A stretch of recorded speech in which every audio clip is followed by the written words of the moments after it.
this is Madhvi Andra and welcome back to my channel Achieve Your Dream. So today in this video we'll be discussing about the new labor laws 2020. So let's get started. By the recommendations of the second National Commission of Labor in 2002, the central government have proposed to replace 29 existing labor laws with the four codes that simplifies the modern labor regulation. The major challenge in India is to facilitate the employment growth while protecting the also the workers' rights. So the labor codes that has been passed, the new labor codes that has been passed in both the houses, like Lok Sabha and also the Raj Sabha, that is Parliament, have received the assent of the President. So the new labor codes were known as Code of Wages, Industrial Relation Code, Social Security Code, Occupation Safety, Health, and working conditions code. So firstly we'll be discussing about this code on wages. This code on wages, as I said, by the recommendations of Second National Commission of Labor's 2002, the central government have proposed to replace 29 labor laws and the four codes that symbolize the modernization of a labor regulation. The main objective of this code of wages was to regulate the wage and the bonus payment for all the employees in the industry, business, trade, and manufacturing sector. The laws which has been replaced are Minimum Wages Act 1948, Payments of Wages Act 1936, Payments of Bonus Act 1965, Equal Remuneration Act 1976. All these four was replaced in this Code of Wages Act.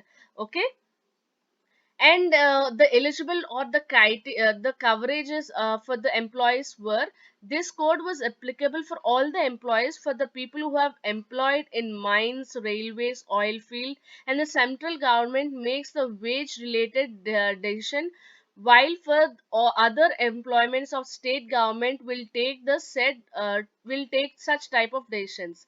Okay, the next is wages. The wages of this code includes the salary, allowances, and other monetary complement, excluding this bonus and traveling allowance among others. The next is floor wage. Floor wage, in as per this code, this floor wage was fixed for the by the central government, considering the living standards of workers. It is should be noted that the floor wages will be different from different to different according to the locations. Okay, and the next is minimum wages. Minimum wages is nothing but which notified by the central and also the state government should be more than the floor wages. Okay, the skill of these workers, that the difficulty level of the workers will be taken into account by the government before the fixing of a minimum wages. These will be revised or reviewed every 5 years by the government. The employees are prohibited from the employing people on less than the minimum wages. Okay, the main important note was the existing minimum wages are more than the floor wages, so the central and the state government cannot reduce the minimum wages. Okay, and the next is working hours. Working hours, both central government and state government have fixed a number of working hours.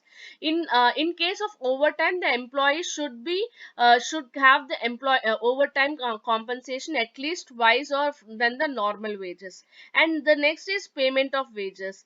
Employer can fix the wage period daily or weekly or fortnightly or monthly. It is according to the employee's wish. That the payment should be given in the coins or the currency notes or through the electrical medium or a check or by the credit into the bank account. Okay, the deductions there, the employer should have has right to deduct the wages on the grounds of fines, absence of duty, accommodation provided by the employer, or advanced payment made by the employee. If should be noted, by the deduction should not be more than 50% of employee's total wage. And the next is offenses. Coming to the offenses, the code specifies the penalties of offenses committed by the employer in the case of any provision of the code that employees has to pay less than the minimum wages. Um, As per this code, the maximum punishment for that kind of offences will be 3 months imprisonment, or and also along with the 1 lakh fine for the employer. The next is advisory boards. These were actually constituted by the central and state governments, which advises the respective government on the several issues, including the fixation of minimum wages and increasing of employment opportunities for women. And central advisory board will comprise of the equal number of employees and employers, the fixed state government representative, and also the independent persons. This state advisory board will comprises of employees, employers, and independent persons, and one third of total number of this advisory board should be women. Okay, the next is bonus. The employee should whose wages does not exceed the specific monthly amount are entitled of annual bonus, which will be at least 8.35% of the wages, and rupees 100, whichever is higher. As per this code, the employee can receive the maximum bonus of 20% of his annual wages. And the next is general discrimination. In this code actually prohibits the discrimination on the genders in matter of wages, recruitment of employees, and also some work same work and work into the similar nature. The work should be similar in nature, and the skill effort, experience, and responsibilities are required the same in the work. And that's it for today, guys. And if you like my video, please do like, share, and subscribe to my channel. Have a great day.